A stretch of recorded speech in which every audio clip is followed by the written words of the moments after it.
আমাদের স্কুলটাকে পরিচিত করে দেয়, এগুলো আমি বক্তব্য শেষ করতে চাই। সম্মানিত নেতৃবৃন্দ, প্রিয় ছাত্রছাত্রীবৃন্দ, এবার আমি একটু ধন্যবাদ জানাতে চাই। প্রথমেই ধন্যবাদ জানাবো ইস্পাহানি ডিগ্রি কলেজ ছাত্র দলের সম্মানিত আহ্বায়ক হাসিবুল হিসাব, সদস্য সচিব লোমান, আমাদের মাঝে উপস্থিত রুদ্রুম ছাত্র দলের আহ্বায়ক মাহবুব রহমান, আমার মাঝে উপস্থিত রুদ্রুম যুব দলের সদস্য সচিব জুবাল হাসান জুয়েল, যুব আহ্বায়ক আরিফ ইসলাম রকি, আহ্বায়ক ইউসুফ জাহান সহ ছাত্র দলের সদস্য সচিব জনি সহ সবাইকে ইস্পাহানি উচ্চ বিদ্যালয়ের পক্ষ থেকে শুভেচ্ছা অভিনন্দন। আমি মঞ্চে আসার জন্য বিনীতভাবে অনুরোধ করছি রুইপুর ইউনিয়ন বিএনপির সম্মানিত যুগ্ম সম্পাদক, আমাদের কেরানীগঞ্জ মডেল উপজেলা বিএনপির সম্মানিত সংগ্রামী বিপ্লবী সহ কোষাধ্যক্ষ জনাব আবুল হাসনাত সাহেবকে মঞ্চে আসার জন্য বিনীতভাবে অনুরোধ করব। সম্মানিত নেতৃবৃন্দ, এ পর্যায়ে আলোচনায় অংশ নেওয়ার জন্য বিনীতভাবে অনুরোধ করছি আমাদের কেরানীগঞ্জ মডেল উপজেলা বিএনপির সম্মানিত প্রবাসী কল্যাণ বিষয়ক সম্পাদক, আমাদের ইস্পাহানি উচ্চ বিদ্যালয় গভর্নিং বডি অর্থাৎ ইস্পাহানি উচ্চ বিদ্যালয় পরিচালক পরিষদের সম্মানিত সভাপতি, সাবেক ছাত্র নেতা, আজকের অনুষ্ঠানের সম্মানিত সভাপতি জনাব জাহাঙ্গীর আলম ইব্রাহিম, জনাব জাহাঙ্গীর আলম ইব্রাহিম। আপনাকে বিদায়ী সবাই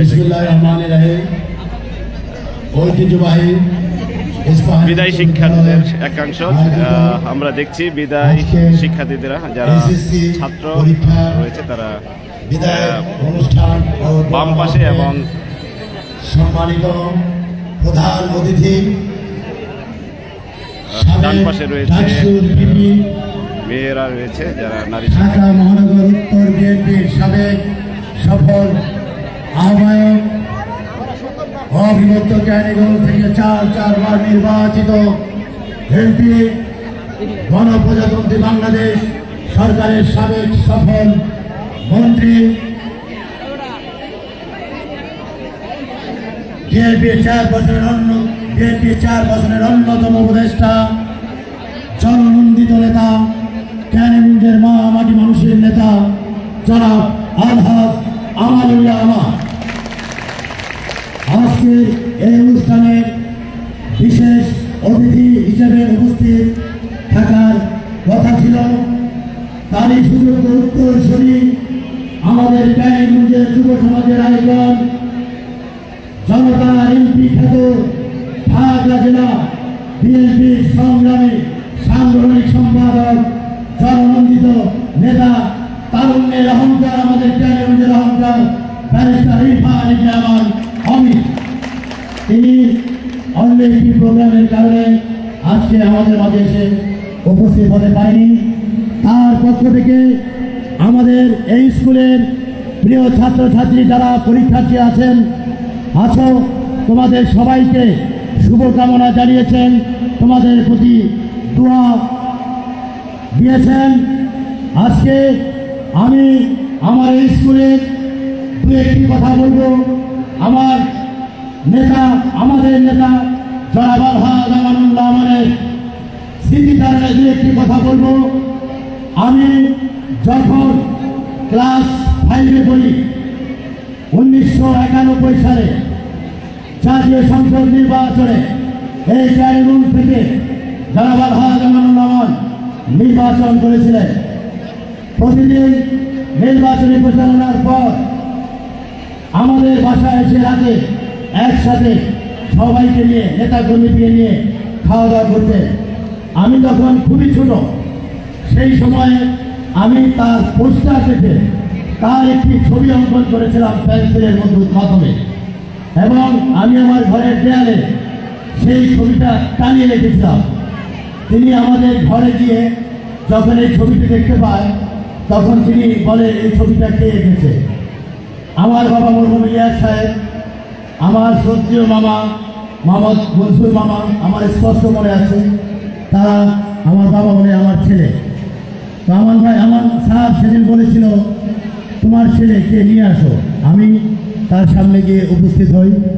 তিনি আমাকে কুলে তুলে নিয়ে আমাকে আশীর্বাদ করে, তুমি একদিন অনেক বড় চিত্রশিল্পী হবে, তুমি অনেক বড় হবে। আমার হাতে সেই সময় 500 টাকা দিয়ে আমাকে আশীর্বাদ করেছিলেন। কিন্তু আমি একজন চিত্রশিল্পী হতে পারিনি, তবে তার দোয়া বিফলে যায়নি। সে আজকে আমার মেয়ে স্পেনে একটি ইউনিভার্সিটিতে পড়াশোনা করে, সে তার ইউনিভার্সিটির বার্ষিক প্রতিযোগিতা এই চিত্রাঙ্কনে বাংলাদেশের মানচিত্রকে উজ্জীবিত করে তার নাম প্রথম স্থান করে সে আমাদের বাংলাদেশের নামকে, বাংলাদেশ সম্মানকে অনেক উঁচু শিখরে নিয়ে গিয়েছিলেন। আমি যখন আমার মেয়ে ইউনিভার্সিটিতে গেলাম, তখন আমার মেয়ের নামের নিচে বাংলাদেশের পতাকা দেখে সেদিন আমার নেতা আলহামদুলিল্লাহ সেই কথাটা মনে পড়ে গিয়েছিল। আজকে আমার নেতা আলহামদুলিল্লাহ এই কেরানীগঞ্জবাসীর জন্য যা কিছু করেছে তার মন থেকে করেছে। তার দোয়া আল্লাহ কখনো বিফলে দেয়নি। তার তোমার আজকে আমরা দীর্ঘ 19 বছর পর আমাদের নেতা আলহামদুলিল্লাহকে আমাদের এই স্কুলে আবারও পেয়েছি। আবার সেই স্কুলে এসে আমাদের মাঝে এসে উপস্থিত হয়েছেন। এই গ্রামের উন্নয়নের জন্য 1991 সাল থেকে নিরলস কাজ করে গিয়েছে এই কেরানীগঞ্জবাসীর জন্য। এই কেরানীগঞ্জের রাস্তাঘাট, স্কুল, কলেজ, মাদ্রাসা, ব্রিজ, কালভার্ট যা কিছু আছে প্রত্যেকটি স্তরে এই আলহামদুলিল্লাহের উন্নয়নের ছোঁয়া রয়েছে। এমন কোন এলাকা নাই, এমন কোন জায়গা নাই যেখানে আলহামদুলিল্লাহের উন্নয়নের ছোঁয়া নাই।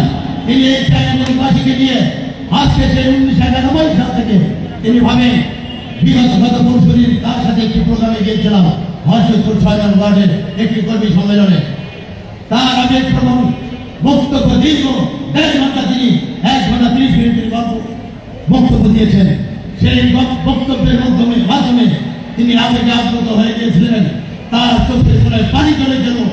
আমার নেতাকে যারা সেই তৎকালীন সময় এই ফ্যাসিবাদ শেখ হাসিনার সরকারের সময় এই কেরানীগঞ্জের অবৈধ ভোটবিহীন এমপি, চেয়ারম্যান, মেম্বার যারা ছিল, তারা আমার নেতাকে মনে অনেক কষ্ট দিয়েছে।